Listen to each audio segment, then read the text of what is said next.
Those beautiful babies. Oh my God. How could you? How could you? Meanwhile, what Shanny's talking about here is how do people commit such atrocious acts of war upon innocent children? Like when they're bombing Syrian hospitals and schools, when we know that this is a war crime to do, is to target places where children are, where medical facilities are. It's very, very clear that she's talking about how can anybody do or order attacks that affect children like this. Bored housewife here, she's going to try to make a very shitty comparison between Shanny not having her children because her children are with a foster parent. Okay, guess what? In this world, there are emotionally immature parents. Some emotionally immature parents never have their children taken away. They just end up with children that have tons of problems, perhaps. Who knows? Maybe they raised the best kids, but it's not likely that emotionally immature parents raise all the best children, okay? So, when an emotionally immature parent has a child, especially one that has any kind of high needs, let's say like autism, okay? Yeah, there is going to likely be some neglect. When you have a mother who has borderline personality disorder, like I myself did, I still, and she's alive, my mother has borderline personality disorder, and it is a constant struggle for her, and she's 72 years old, okay? And she's been familiar with her disorder since she was in her 30s. It's a struggle. She's made very poor choices based upon the fear of abandonment, okay? And so, because Shani knows that in her heart she needs to be with somebody that she loves and whatever, because of that fear of abandonment, she can't get that from her children. Her children are, like she said, likely better off where they're at because of the stability and whatnot. And that stability alone, not just physically being stable in a home, but the emotional stability. She can't necessarily help whether she's emotionally unstable or not. Okay. And so the truth is that it's possible that without Jason, Shani may have already lost her kids before that due to any other kind of reason like financial or emotional. So, how is an emotionally immature parent neglecting their autistic child or children who have higher needs? How is that anywhere close to having a prime minister declare war upon areas and have orders hit children and women and all of the how, where on earth, and how does the point, well, you don't know how your children are doing because you don't have your children with you? It's an old argument. Okay, first of all, do y'all think Shani doesn't get phone calls or pictures from her kids? You wouldn't know. You don't know. You don't know what's going on. But the thing is, do you think that if her kids are in foster care, that foster care doesn't have checks and balances that they go through? So really, this is such a weak point. It's disgusting. It is brainless. There's not one brain cell being used to come up with it. This is just like words being spit out for no reason.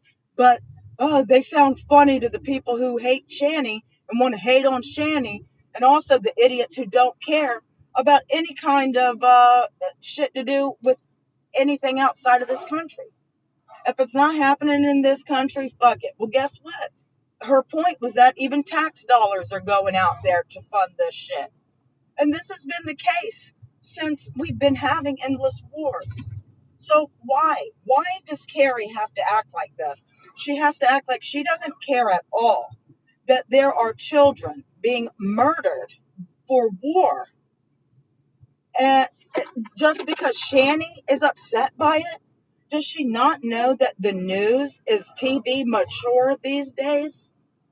I mean, what? I just don't get it. She thinks Shani is such an idiot and fails every time to see that Shani actually has a huge heart.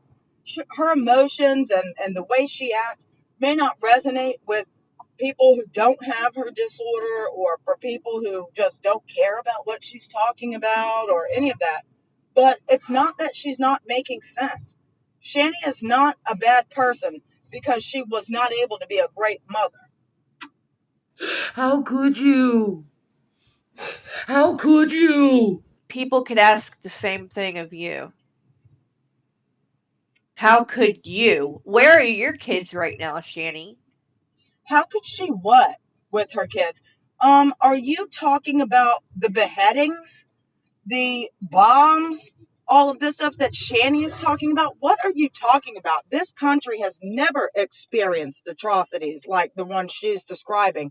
And yet you want to try to make a weak comparison against Shani not being a great mother to her children and war crimes. Headless children. Wow.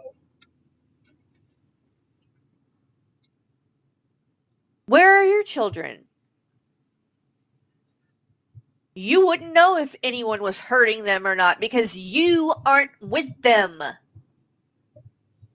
You're not even a fucking part of their life anymore. Because you weren't with them. Oh, you're not even a part of their life anymore.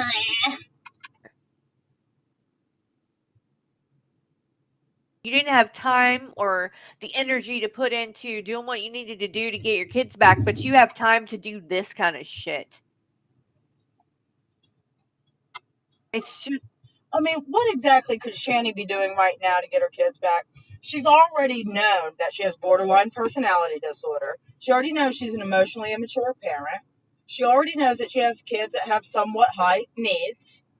She knows it takes money to have kids. She knows that she's with a partner who has his own mental health issues. Guess what? Kids typically turn 18 and move on and go about their life. Ain't that what you've been claiming about your own kids? Okay. They're supposed to get about 18, move on out, have their own life. What's mama supposed to do then? What is mama supposed to do then with nobody to take care of her? I guarantee you that if her kids believed that Jason was taking care of her, they'd be fine.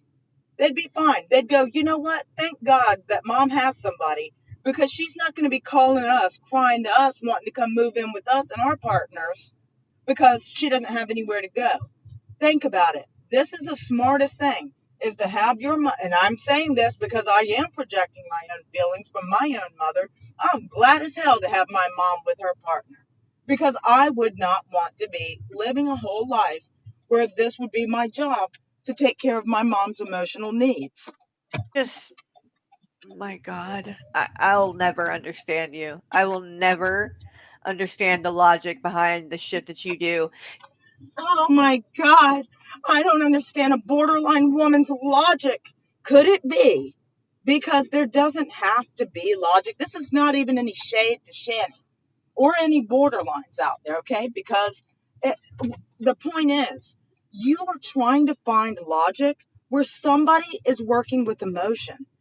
That makes you an idiot. That really says so much about you, that you can't tell that somebody is emotional. Emotions don't have to be rational. They don't have to even exist with something that is truthful. Feelings are feelings, and they can feel extremely real. You never cried this hard for your own fucking children. How do you know what she's cried about?